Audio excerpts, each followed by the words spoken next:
fuego, las bombas y con más de 150.000 minas antipersona.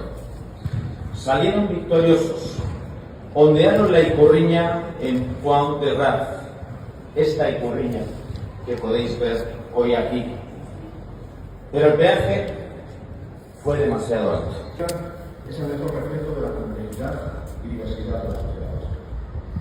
Nacionalistas, socialistas, comunistas, buena parte de las principales sensibilidades políticas se dieron la mano en la defensa de la democracia y la libertad.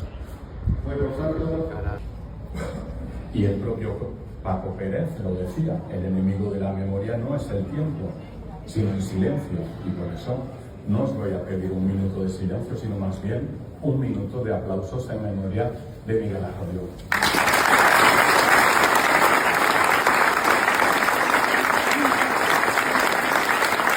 Jadanik Gernika Batalioiari buruz eta dokumental hori osoa da aberatsan.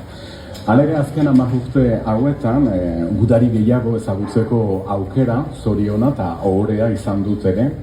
Eta liburu hontan, beraz, sekulan agertu ez diren argazkiak, lekukotasunak, agiri. Hace 10 años en un medio de comunicación apareció que había habido un homenaje a los gudaris y una prima nuestra me avisó, oye, Coro, que aparece el nombre del tío.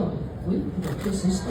Pues llamé al Diario Vasco, allí me dieron información, me pasaron con otra serie de personas y luego me llamaron que estaban haciendo el documental y se puso en contacto conmigo Fran.